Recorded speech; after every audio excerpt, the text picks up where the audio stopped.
In our recent videos, we talk about job report that came in much weaker than expected. And that raises a lot of questions, but it also raises a bigger one. If job growth is slowing, why do we still keep hearing that the job market is strong? So this isn't a story about fake numbers. It's a story about incomplete ones. Because the jobs aren't counting the way most people think. They're estimated. And even the Federal Reserve has acknowledged that. In an economic like this, those estimates maybe be making the job market look healthier than it really is. So once you understand how that works, a lot of confusion start to make sense. So when most people hear about job reports, they assume a few simple things. More people are working, jobs should be easier to find, and paychecks should start feeling better. That makes sense, right? But one jobs number cannot tell you the whole story. It doesn't tell you if those jobs are full-time or part-time. It doesn't tell you if people are working two jobs just to get by. And it doesn't tell you if workers actually feel secure. So when the news sounds fine, but life still feels uncertain, it's not your imagination. It's just that the job numbers don't capture everything people are dealing with.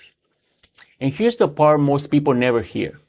The government doesn't count every single job in the country. That would be impossible. Instead, they survey a sample of businesses and households. Then they use the information to estimate what's happening across the whole economy. So most of the time, that works well enough. But it assumes the economic is behaving a fairly normal way. So right now, it isn't. Companies aren't hiring aggressively. They're being cautious. They're delaying decisions. And in some cases, they're quietly cutting back.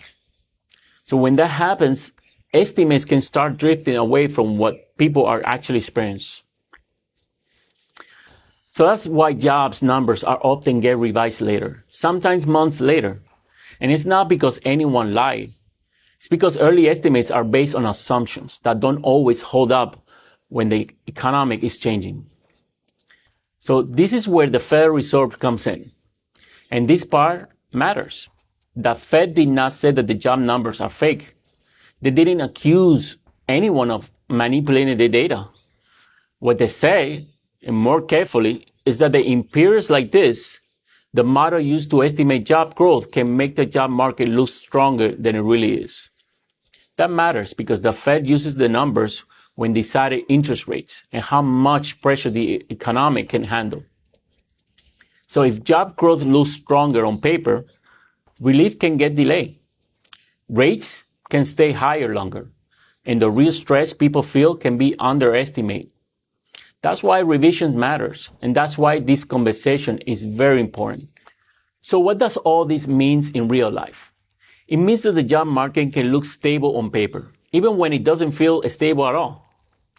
So when job strength is overstated, companies don't feel much pressure to raise pay. Hiring slows quietly, promotions get delayed, and changing jobs feels very risky. For a lot of people, paychecks aren't going down, but they're not going up either. Raises are smaller, bonuses feel uncertain, and wages aren't keeping up with everyday cost. And even when layoffs are concentrated in certain industries, confidence drops. People start playing defense. They hold on to jobs they normally leave. They delay big decisions, not because they're pessimistic, but because the margin for error feels thinner. This is why the economy feels off right now.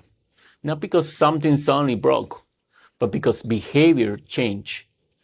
So when people don't fully trust the job market, they don't stop spending overnight. They hesitate. They delay big purchases. They're rethinking the job moves. They hold on cash a little longer. So none of that shows up right away in the data. But when millions of people do it quietly, the economy slows.